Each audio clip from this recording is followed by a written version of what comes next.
As I used to tell my students, politicians are among the most useless class of society, along with TikTok influencers and 44-year-olds who make YouTube videos. As I used to tell a kid, I knew that UFOs were real.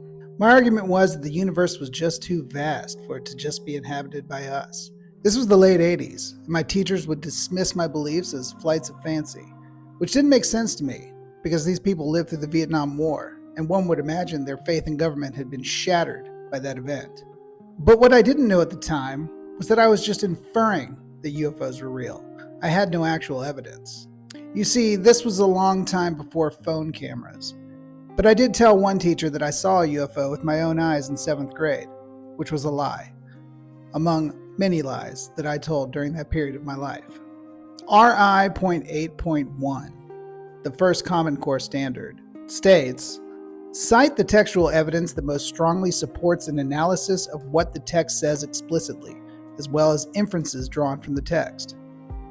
The theme of this entire channel is to find the intersection between these seemingly innocuous ELA standards and real life, viewed through an adult lens.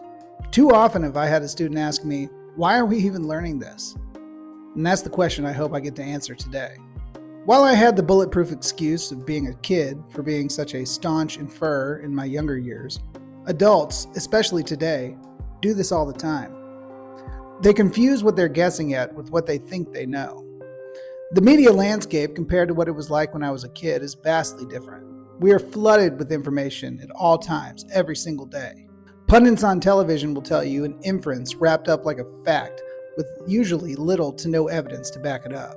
If you don't believe me, go listen to a politician speak for 30 seconds.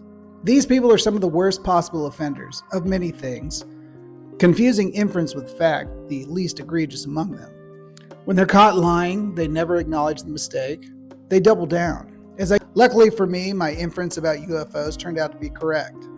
In 2026, we had congressional hearings about their existence, countless pilots witnessing unexplained flying phenomenon, and more than a few dubious cell phone videos that can't be explained away like my teachers tried to do to me so many years ago. It turns out that my inference wasn't wrong. It was just unverified, and history vindicated me. My inference was directionally correct.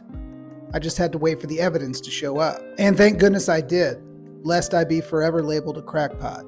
RI.8.1 isn't about doubting yourself at every turn. If you know in your heart of hearts that the latest space mission may have been fabricated, or some of the events you see in the news aren't quite what they're cracked up to be, hold on to those feelings.